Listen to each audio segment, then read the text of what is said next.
Hello, time for another video in our Cairns of Caithness series, and we're here on a nice crisp morning at the Shean Stemster, a long cairn from the Neolithic times. We're not far from Halkirk or Bower as the crow flies, and there are views towards Thurso. And this is a good example, quite overgrown, but a good example of a long cairn in a very prominent position. Now there's a wee breeze today, so when I go up to the top of the highest part of the cairn, there may be some noise. I apologise for that, but I want to show you the view. Now this cairn was opened up around 1904 and human remains were found.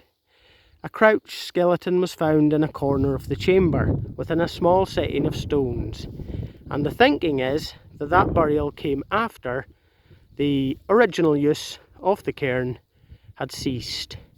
So that's interesting because it's not uncommon for us to see later burials within or around Neolithic tombs. And it shows that the people who came after the cairn builders certainly understood the significance of these monuments. And that's an interesting concept. But I suppose to some extent we respect these monuments today, thousands of years later. Overgrown with gorse.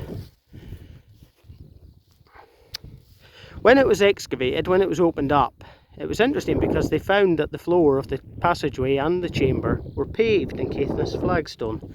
So obviously a huge amount of work had gone in to building these monuments. Just climbing up to the top of the highest rounded end of the cairn. There's a reservoir here, and I think that may have truncated the footprint of the cairn. But look at the view. Gorgeous view. I was really surprised just how extensive it is. Beyond the hut there we see in the distance the ridge of the Scarabins, the Maiden Pap, Shean, Carnmore, Morven, the highest part of Caithness, Small Mount, Knockanyarranach, then the long high ridge of the Knockfin Heights, Ben Dorry with the Ben Grahams beyond. And probably you won't be able to see in the video, but I saw with the binoculars Ben Loyal and Ben Hope very far away. Move round, there's the wind. A glimpse of the Pentland Firth, Thurso there. Round past Ulrig Hill, and then Dunnet Head, and even Orkney is visible beyond. Right round into the sun, and you can see out into the North Sea. And it's a really commanding sight, and we cannot ignore the possibility that this site was specifically chosen by the cairn builders because of its prominence. I mean, they had a fantastic view, and a huge distance could be seen from here. So I'm standing on the highest, the round part where the chamber would have been, and it's kind of hard to make out, but a longer, narrower section stretched out towards the track there, which itself may cut off the original footprint of that section of the cairn. Now, not much remains by way of stonework. There's a very large conglomerate here. Whether that's a later addition or not, I don't know. It's quite a sizable stone.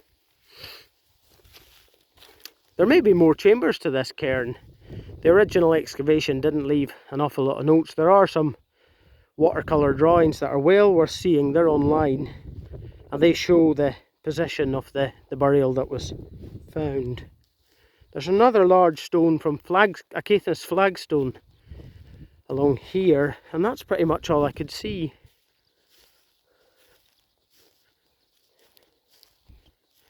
This is us walking along the long part of the cairn now.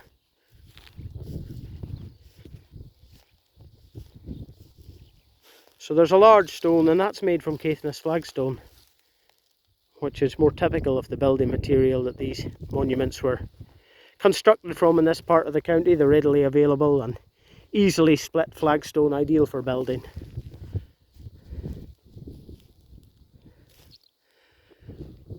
So that's the Shean Stemster, a long cairn from the Neolithic times. Walked up from the track, worth a look, certainly for the view, and see you in the next video.